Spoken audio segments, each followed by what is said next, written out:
Greetings and salutations. Doing a little ink here on a page of a story that I need to just get done. The whole thing is a dream sequence. Let's see, yeah, I want that one. It's a dream sequence of a character who is lost in the depths of space and has nowhere to escape, nowhere to go, lost, drifting.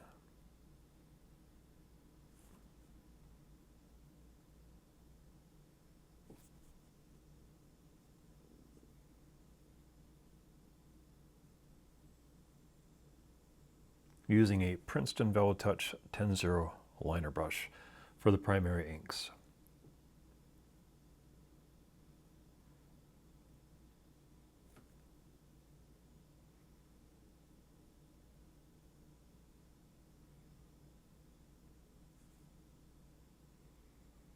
Nothing fancy.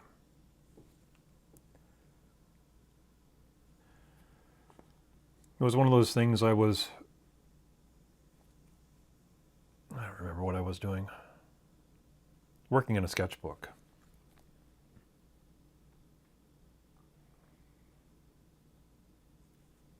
And the one pen that I was working with wasn't working out so well. I think the nib had gotten bumped or damaged in a way, and so it wasn't working very well.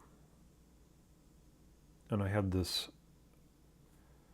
tiny little 10-0 liner brush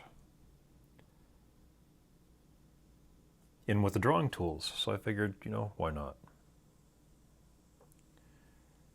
And I was actually quite happy with how it turned out.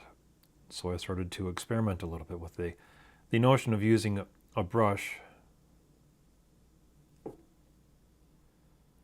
for a primary drawing tool.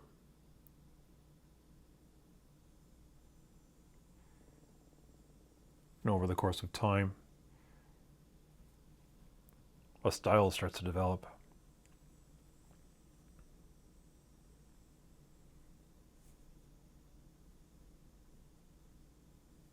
Because I'd always used the Hunt 102 nib for most of my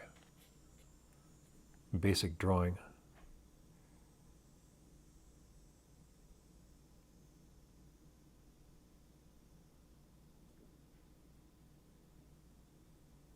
And it worked quite well. But there were some issues that I always had with the nib. I usually have to modify the nib just slightly to produce the line work that I want. And that's not always optimal. Doesn't always work. The nibs are relatively cheap and inexpensive, which is one of the reasons why I use them.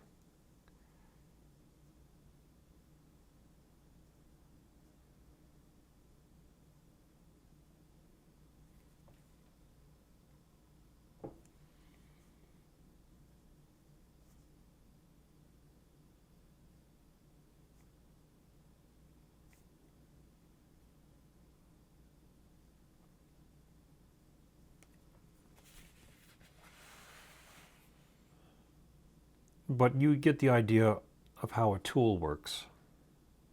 It has a certain, I guess you would call it cost-benefit analysis. Trade-offs. Certain things work really well, some things don't. For instance, the brush doesn't help for optimized high contrast lines, I guess you could say, because it's just gliding on the surface of the paper.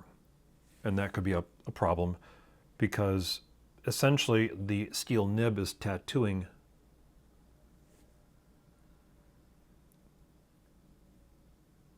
into the paper because you have the steel line with a steel point essentially impressing and cutting into the paper.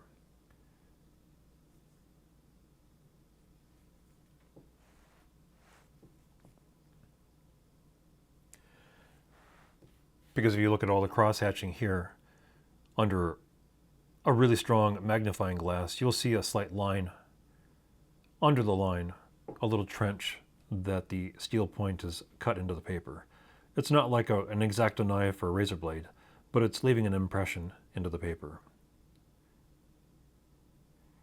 And the brush doesn't do that. Obviously, it doesn't have a steel point. But it allows for a wide variety of line thickness.